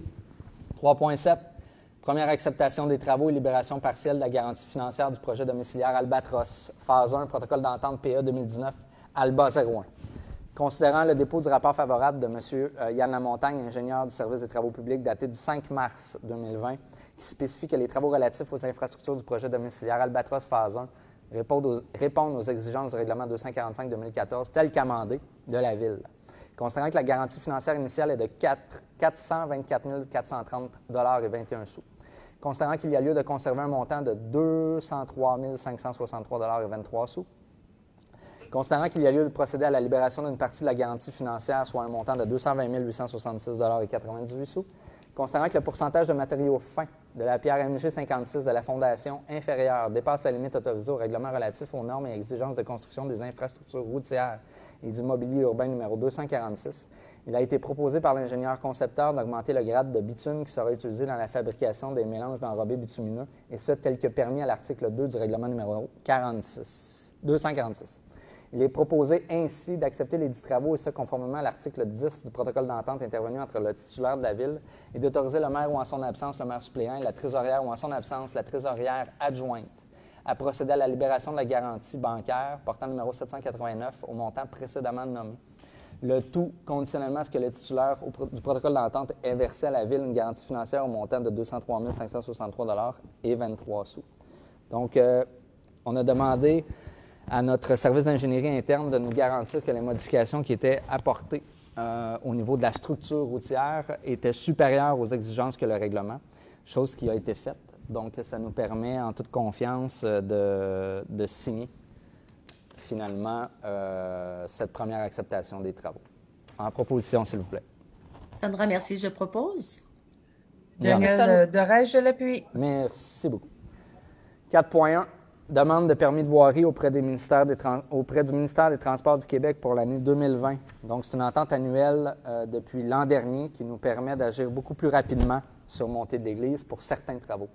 Considérant que la Ville de Saint-Colomban doit exécuter des travaux dans l'emprise des routes entretenues par le ministère des Transports, considérant que la Ville doit obtenir une permission de voirie du ministère des Transports pour intervenir sur les routes entretenues par le ministère, considérant que la Ville de Saint-Colomban est responsable des travaux dont elle est maître d'œuvre, considérant que la Ville de Saint-Colomban s'engage à respecter les clauses des permissions de voirie émises par le ministère des Transports, il est proposé de demander au ministère des Transports du Québec de lui accorder les permissions de voirie pour l'année 2020 et d'autoriser le directeur du service des travaux publics à signer les permissions de voirie pour tous les travaux dont les coûts estimés de remise en état des éléments de l'emprise n'excèdent pas 10 000 $, puisque la Ville s'engage à respecter les clauses de la permission de voirie. De plus, la Ville s'engage à demander, chaque fois qu'il sera nécessaire, la permission requise. Donc, à chaque fois que la Ville a une intervention à faire, ici, on parle de Montée de l'Église, là, des emprises à Montée de l'Église. Donc, il y a un inventaire des faits, il y a un inventaire qui est fait. Et il y a aussi un relevé, finalement, de toutes les dépenses qui sont effectuées sous 10 000 $.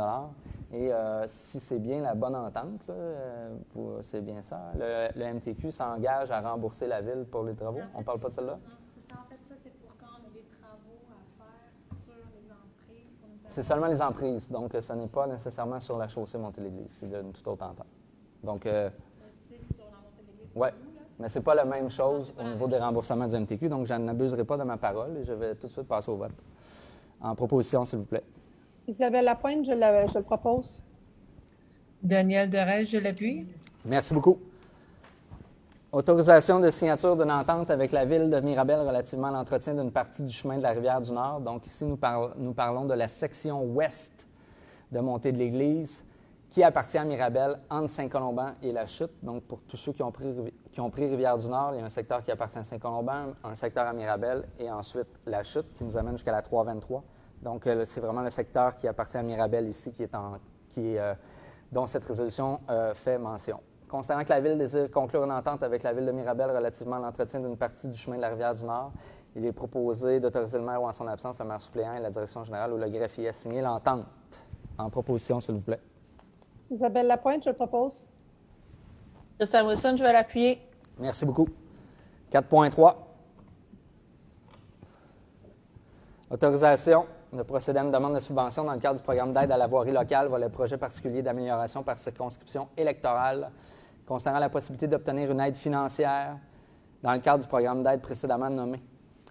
Il est proposé d'autoriser la directrice générale ou toute autre personne mandatée par cette dernière à présenter une demande de subvention dans le cadre du programme d'aide à la voirie locale, volet projet particulier d'amélioration par circonscription électorale 2019-2020, d'autoriser la directrice générale ou toute autre personne mandatée par cette dernière à signer tous les documents à cet effet. Donc, nous avons l'opportunité d'aller chercher un bon montant et nous allons la prendre et nous allons affecter ces travaux-là au chemin La Roche. Donc, étant donné que c'est un projet présenté par la circonscription, c'est important pour nous d'y affecter un projet qui a un lien avec la circonscription. Donc, le fait de travailler sur le chemin La Roche entre Gore et Saint-Colomban permet finalement de lier Saint-Colomban à la circonscription d'Argenteuil. Et c'est stratégiquement intéressant pour nous parce qu'on sait qu'il y a beaucoup de gens de Gore qui empruntent le réseau routier de Saint-Colomban, notamment pour s'approvisionner en matière au niveau des stations d'essence, au niveau des commerces de première nécessité. Donc, nous avions l'opportunité d'aller chercher un montant de 100 000 et nous la prenons. En proposition, s'il vous plaît. Isabelle Lapointe, Daniel. je propose. Étienne Normand, je peux proposer. C'est les 2 districts touchés. Isabelle et Étienne. Oui, Isabelle et Étienne. Merci. 4.4. Engagement de la Ville à réaliser des travaux correctifs sur le barrage du Lac-Lheureux. Considérant les conclusions et recommandations de l'étude d'évaluation de la sécurité du barrage du Lac-Lheureux réalisée par la firme Stantec datée du janvier 2017, considérant que les exigences de l'article 17 de la Loi sur la sécurité des barrages, la Ville propriétaire du barrage du Lac-Lheureux s'engage à réaliser les correctifs requis pour assurer la sécurité fonctionnelle et structurelle du dit barrage, considérant qu'afin de rendre conforme son barrage aux normes minimales de sécurité et aux règles de l'art, la Ville s'engage à réaliser les correctifs selon le calendrier de mise en œuvre annexé à la présente résolution pour en faire partie intégrante. Considérant qu'à la mise en place des mesures correctrices, la Ville s'engage également à mettre en place des mesures temporaires afin de prévenir les risques de rupture de barrage et ce en conformité avec les recommandations des ingénieurs responsables de l'étude d'évaluation de la sécurité. Il est ainsi proposé de réaliser les correctifs requis pour assurer la sécurité fonctionnelle et structurelle du dit barrage du Lac-Lheureux selon le calendrier de mise en œuvre annexé à la présente résolution pour en faire partie intégrante, de mettre en place des mesures temporaires afin de prévenir les risques de rupture de barrage en conformité avec les recommandations des ingénieurs responsables de l'étude d'évaluation de la sécurité, et ce jusqu'à la réalisation des travaux correctifs, et de transmettre la présente résolution à la Direction de la sécurité des barrages du ministère de l'Environnement et de la lutte contre les changements climatiques. En proposition, s'il vous plaît. Daniel Deray, je propose. Et en appui. Monsieur Urbain. Isabelle Lapointe, je l'appuie. Merci. 5.1. C'est bien ça? Oui. Autorisation de signature d'une entente d'aide mutuelle en sécurité incendie des municipalités de la MRC de la Rivière-du-Nord, considérant que le 22 février 2012, les municipalités de Prévost, Saint-Colomban, Saint-Hippolyte, Saint-Jérôme et Sainte-Sophie signaient une entente d'aide mutuelle en sécurité incendie de la municipalité régionale de Comté de la Rivière-du-Nord, permettant aux services de sécurité incendie des municipalités composant la MRC de la Rivière-du-Nord d'avoir recours à des équipements et du personnel en cas de sinistre.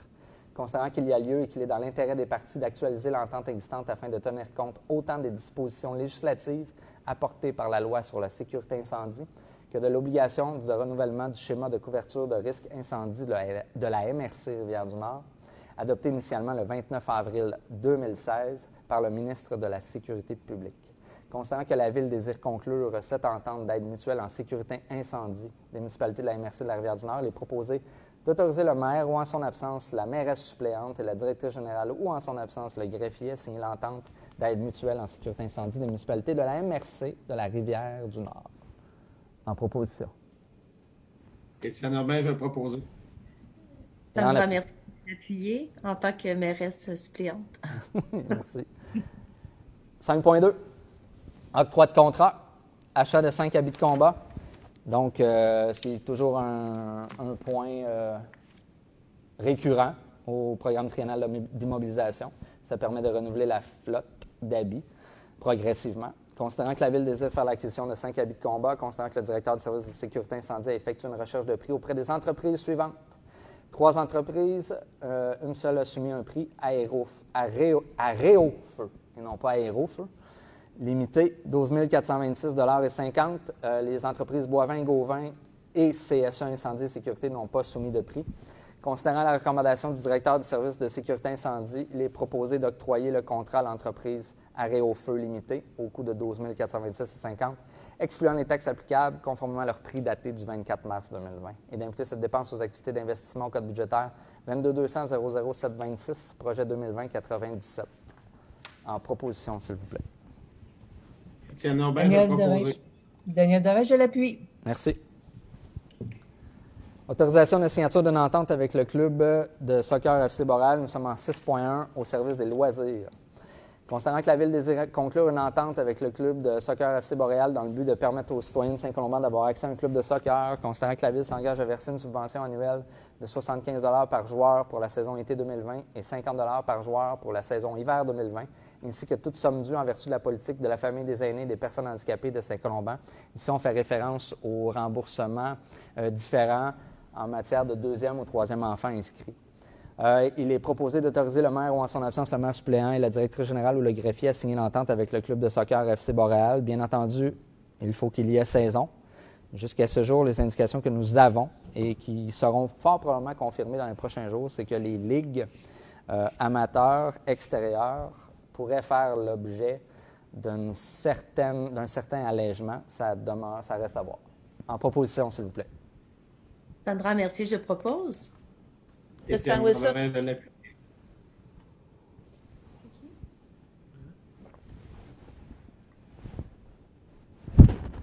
Ah, je suis pas capable de mettre- Daniel Dorège de l'appui. je suis pas capable de mettre mon doigt du bon côté. J'avais entendu M. Urbain. C'est qui? M. Urbain. Monsieur Urbain? Ouais. Merci, Daniel. 7.1. Autorisation de procéder à une demande de subvention dans le cadre de l'appel de projet en développement des collections des bibliothèques publiques autonomes 2020-2021. Nous sommes au service de la bibliothèque. Considérant les besoins d'offrir une collection intéressante et variée aux citoyens de Saint-Colomban, considérant la possibilité d'obtenir une aide financière dans le cadre de l'appel de projet en développement des collections des bibliothèques publiques autonomes 2020-2021, il est proposé de confirmer l'engagement de la Ville de Saint-Colomban à autofinancer entièrement le projet de développement des collections de la Bibliothèque municipale 2020-2021 dans l'attente du versement de l'aide financière du ministère de la Culture et des Communications qui se fera en service de dette. Et d'autoriser la directrice du service de bibliothèque ou toute autre personne mandatée par cette dernière à présenter une demande de subvention dans le cadre du programme de l'appel de projet au développement des collections des bibliothèques publiques autonomes 2020-2021 du ministère de la Culture et des Communications et d'autoriser la directrice du service de la bibliothèque ou toute autre personne mandatée par cette dernière à signer tous les documents relatifs à cet effet. Qui propose ça? Sandra Mercier, je le propose. Et qui l'appuiera? Daniel Dorège de seconde, je l'appuie. Merci beaucoup. 7.2. Octroi de contrat, réaménagement de l'espace d'accueil de la bibliothèque municipale. Considérant que la Ville désire faire procéder au réaménagement de l'espace d'accueil de la bibliothèque municipale, considérant que la directrice de la bibliothèque a effectué une recherche de prix auprès des entreprises suivantes. Création Avantage, Création NM et Bénisterie Pimplex Incorporé. Considérant le résultat de la recherche de prix, que le résultat de la recherche de prix est le suivant. Ébénisterie Pimplex, 16 912. Création NM, 17 680. Création Avantage, 17 880 Considérant la recommandation de la directrice de la bibliothèque, il est proposé d'octroyer le contrat à l'entreprise Ébénisterie Pimplex au coût de 16 912 excluant les taxes applicables, et ce conformément à leur offre de prix datée du 24 février 2020, et d'imputer cette dépense aux activités d'investissement au code budgétaire 22 700 00 710, projet 2020-08, financé par le Fonds de roulement et remboursable sur une période de 3 ans. En proposition, s'il vous plaît. Sandra Mercier, Daniel Dorège, je propose. Et Mme Mercier, vous allez appuyer? certainement. Parfait. Merci beaucoup. Donc, ça nous amène à la période d'intervention. Ça va se dérouler de manière particulière ce soir. Est-ce que vous avez reçu une liste innombrable de questions qui nous amènera à répondre jusqu'à 23 h ce soir? 4 questions. Donc, je vais débuter avec les questions que nous avons reçues avant 17 h. Donc, il y a Mme André Abel qui nous questionnait sur les arbres au parc La Rochelle. Donc, l'achat, l'entretien et l'amour qui sont donnés aux arbres au parc La Rochelle. Donc, cette année, nous avons planifié. Donc, c'est une réponse en 2 temps. Vous allez comprendre pourquoi. D'ailleurs, avec les inondations d'hier, il faut faire bien attention au type d'arbres que l'on choisit parce qu'ils peuvent subir une bonne douche. Donc, encore cette année, on a planifié une distribution éventuelle d'arbres. Cette année, ça va se tenir à l'écocentre. Bien sûr, la date reste à établir puisque l'écocentre n'est pas ouvert. On ciblait davantage la période de juin. Donc, ça reste à confirmer pour ça. C'est des arbres qui sont offerts gracieusement par différents organismes et payés aussi par cet organisme-là. Donc, pour le parc La Rochelle, il n'y a rien de précis à ce jour qui est planifié. Cependant, nous changeons un peu comment nous agissons en matière d'espace fleuri sur le territoire. Donc, vous verrez fort probablement au cours de la prochaine assemblée ou des 2 prochaines, nous embaucherons des journaliers horticulteurs qui nous permettra d'avoir une expertise à l'interne pour donner de l'amour à nos végétaux. Ceci inclut les arbres. Donc, avec leur embauche, il y a un budget de fonctionnement qui est établi. Donc, il n'y a rien qui ne dit que ce budget-là ne sera pas utilisé à acheter des arbres pour créer des espaces supplémentaires d'ombrage. Bien sûr, ça ne se crée pas en 2 minutes de l'ombre dans un parc avec un arbre. Ça prend quelques années. Donc, le message leur sera transmis. Notre souhait, c'est de bâtir une équipe qui a les compétences pour améliorer le paysage de la ville de Saint-Colomban. Il y a eu une question aussi au niveau des taxes. Bien sûr, ça tournait beaucoup autour des mesures que la ville prendrait pour alléger le fardeau fiscal des citoyens. Donc, je pense que ça a été répondu séance tenante. Je répète, il va y avoir une suspension des frais d'intérêt jusqu'au 30 septembre 2020. Il y a aussi une question qui venait aussi de Mme Abel concernant les inondations, surtout le secteur agrégat qui a été le plus sévèrement touché hier. Comme j'ai dit plus tôt dans la séance, ou presque au départ de la séance, il y a quelques scénarios qui sont analysés. J'ai fait le lien aussi avec ce qu'on va faire au niveau de la rue Patriote qui concerne le même cours d'eau. Donc, c'est important de travailler d'aval en amont dans ce cas-là parce que ça change rien. Ça ne sert à rien de changer un ponceau en amont si la pression de l'eau est mise sur un ponceau en aval et qui n'a pas été modifié en conséquence. Donc, il faut travailler à l'inverse. C'est ce qu'on est en train de faire.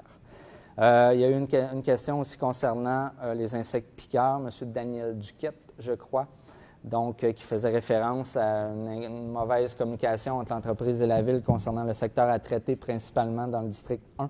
Donc, ça avait été corrigé dans le passé au niveau des discussions. Donc, on s'attend à ce que le district 1 soit traité en conformité avec le devis, c'est-à-dire un traitement unilatéral sur le territoire concernant le maringouin et des traitements ciblés concernant les mouches noires.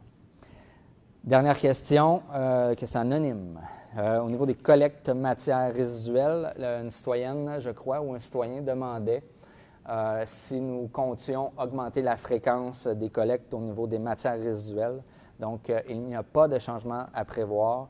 Cela dit, comme je l'ai expliqué précédemment, il va y avoir une ouverture imminente de l'écocentre qui va enlever, nous le souhaitons, une pression au niveau des matières ultimes que les citoyens se devaient de mettre dans le bac vert notamment. Donc, ça fait le tour des questions envoyées avant 17 heures. Maintenant, Mme Morissette, si vous voulez vous faire la porte-parole des 4 questions qui ont été envoyées en séance directe. Parfait. Nous sommes rendus à 5 questions. Donc, pour la première, ça vient de Joanne Aubin. Est-ce que la micropuce est obligatoire pour les chiens? Est-ce que la micropuce est obligatoire pour les chiens? Donc, est-ce que quelqu'un veut répondre? Vous me faites l'honneur de répondre pour la dame. Donc, non. La réponse est non. Le micropuce n'est pas non plus obligatoire pour les chats, bien que c'est un moyen beaucoup plus facile pour retrouver sa bête si elle s'échappe, mais nous n'avons pas et nous avons pris la décision de ne pas nous équiper pour lire finalement les informations qui étaient contenues à l'intérieur d'une micropuce. Par contre, tous les vétérinaires ont les moyens de lire les informations qui sont sur les micropuces. Donc, si jamais votre animal serait capturé par un voisin, un citoyen, et qu'il y avait un transport qui était fait au niveau d'un bureau vétérinaire, bien, il pourrait avoir une identification qui se fait là, mais ce n'est pas encore une responsabilité assumée par la ville. Parfait, merci. La question suivante, question pour M. le maire, venant de Mélane Courteau. Est-ce que vous avez des nouvelles sur le projet présenté par M. Gilles Garot dans le domaine Bonnybrook? Non. Comme vous le savez, il y a eu un jugement qui a été rendu par la Cour suprême qui met fin au dossier. Il y a eu une communication qui a été envoyée par le service de l'urbanisme aux professionnels attitrés au projet de M. Garot. Et nous sommes toujours en attente d'une réponse de leur part pour une éventuelle rencontre parce que le service d'urbanisme avait plusieurs questions techniques concernant le projet. Parfait, merci. Ensuite, Steve Saint-Onge, le prolongement de la rue Boisé-Vermont, sera-t-elle comme la rue qui longe l'école avec une piste cyclable? En fait, c'est une très bonne question. Si je me rappelle bien, et là, chers collègues, vous pouvez m'aider, ma mémoire pourrait faire défaut. Il est question d'un sentier multifonctionnel et je crois que le sentier multifonctionnel sera séparé d'un fossé et qui n'est pas lié directement avec la route. Donc, il va avoir la route pour permettre le transport notamment des enfants par voiture avec les parents et aussi certains autobus. Il va avoir une gestion des fossés. Et le sentier sera séparé vraiment du secteur où circulent les véhicules. Est-ce que ça correspond à... Je confirme, Xavier, c'est exactement ça. On avait vu une proposition que j'avais amenée pour que les jeunes soient protégés par une bande d'arbres de la circulation. C'est pour ça qu'on avait décidé de le proposer avec un sentier dans la forêt. Là. Parfait. Question suivante. Ensuite, on a une question de Marie Hébert. J'aimerais savoir, le barrage du lac Légaré est-elle à la ville? Est-ce que c'est réglé, ça? Oui. C'est réglé? L'association du lac, oui. Donc, c'est un dossier qui a traîné, moi, que je connais depuis 2008 et que nous avons réglé il y a quelques semaines. J'avais un doute encore parce que je me demandais si les gens de l'association du lac avaient signé. Donc, et publié. Donc, il est publié. Donc, oui. Ceci dit, malgré, pour ceux qui habitent autour du lac Légaré, là, malgré les images spectaculaires, là, parce qu'il y a une surverse actuellement, l'eau passe par-dessus le barrage, il n'y a aucune indication de la part de la direction de la sécurité des barrages qui nous indique que le barrage serait fragile ou fragilisé. Mais nous avons la responsabilité maintenant de faire le suivi au niveau des enjeux de sécurité, comme nous l'avons pour tous les barrages que nous possédons. Parfait. Une question de Valérie Gravel. Est-ce que vous prévoyez le nettoyage des rues bientôt? Si oui, à partir de quelle date? Et connaissez-vous la durée approximative pour le nettoyage du territoire au complet? Donc, la semaine dernière, ça a débuté.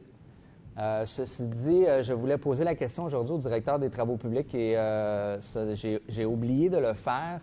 Ma question était plutôt, est-ce que les pluies d'hier vont repousser justement le calendrier puisque les effectifs sont mobilisés pour réparer les érosions diverses là, qui sont sur le territoire, qui ont affecté différents chemins.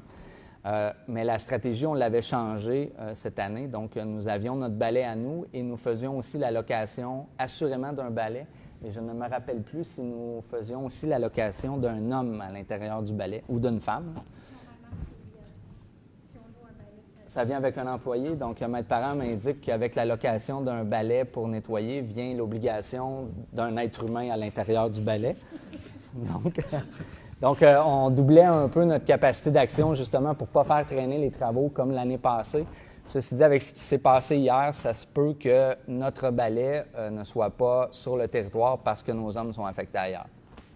Donc, quant à la durée, on ne peut pas répondre à cette question-là. C'est difficile à évaluer.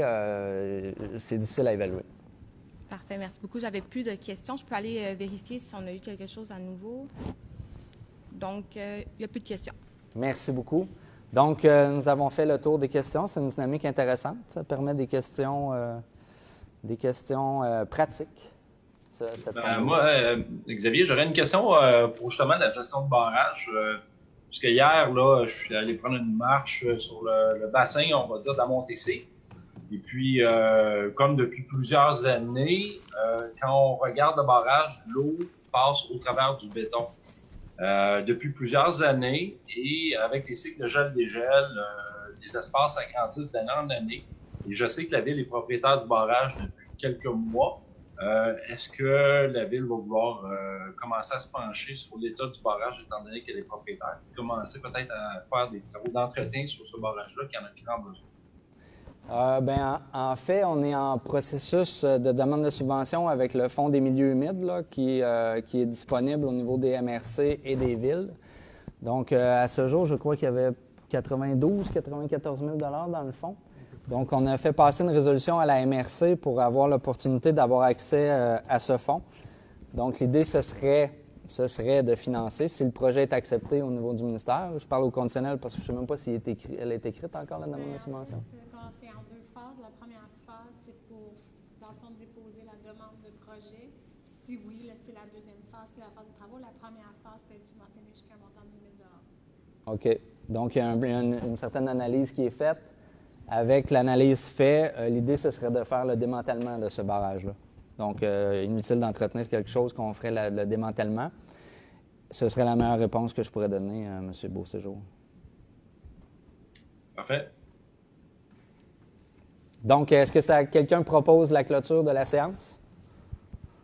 Ah! Christiane Wilson, je vais proposer. Isabelle Lapointe, je vais l'appuyer. Merci beaucoup tout le monde de vous plier à ce contexte original. Donc, je crois que ça s'est bien déroulé. Je vous souhaite une bonne fin de soirée dans le confort de votre propriété. Et merci tout le monde d'avoir été à l'écoute. Je ne sais pas si vous avez été nombreux à suivre la séance en direct. Est-ce que vous avez... OK, je satisferai ma curiosité un petit peu plus tard. Je n'ai pas su bien lire 60.